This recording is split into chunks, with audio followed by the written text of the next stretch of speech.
Iran নিয়ে যুক্তরাষ্ট্র আর ইসরায়েলের উত্তেজনা যখন তুঙ্গে, তখনই লোকচক্ষুকে ফাঁকি দিয়ে মাটির নিচে এক সাম্রাজ্য গড়ে তুলেছে দেশটি। সে শহর মূলত অসংখ্য মিসাইলের। এই ভূগর্ভস্থ ঘাঁটিতে কী ধরনের মিসাইল আছে, এর উদ্দেশ্যই বা কী? ইরান সম্প্রতি একটি ভিডিও প্রকাশ করেছে, যেখানে দেখা যাচ্ছে দুর্গের আদলে মাটির নিচে আস্ত একটি শহর।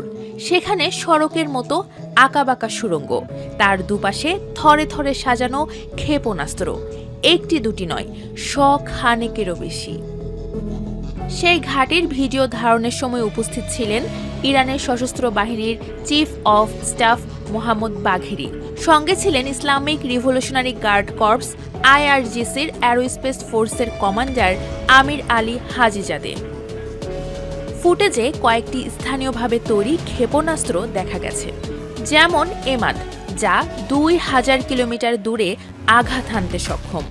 এছাড়া ক্ষেপণাস্ত্র সেজিল 1.5 থেকে 2500 কিলোমিটার, কদর H 1700 কিলোমিটার, খাইবার শেগান প্রায় 1500 কিলোমিটার ও হাজ কাশেম 1400 কিলোমিটার দূরের লক্ষ্যবস্তুতে আঘাত হানতে সক্ষম।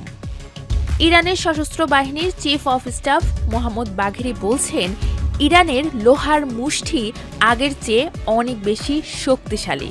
আর ইসরায়েলে 2024 সালের অক্টোবরে ইরান যে ক্ষমতাসম্পন্ন ক্ষেপণাস্ত্র হামলা চালিয়েছিল, সে তুলনায় এবারের ক্ষেপণাস্ত্রগুলো 10 গুণ বেশি ক্ষমতাসম্পন্ন।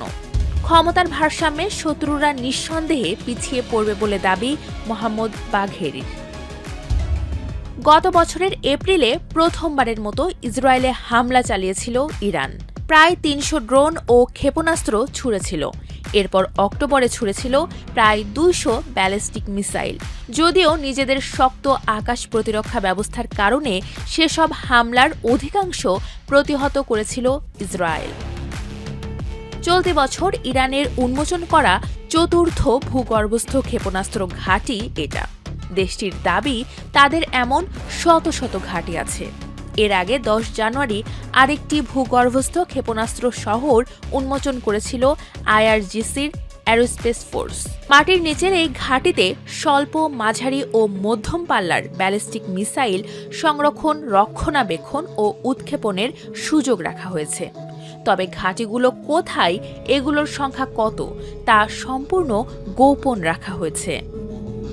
ধারণা করা হয়, ডজন খানেক ঘাঁটি তৈরি করা হয়েছে দেশটির পশ্চিমের পাহাড়ি অঞ্চলে, মাটির প্রায় 500 মিটার গভীরে। উদ্দেশ্য, স্যাটেলাইটকে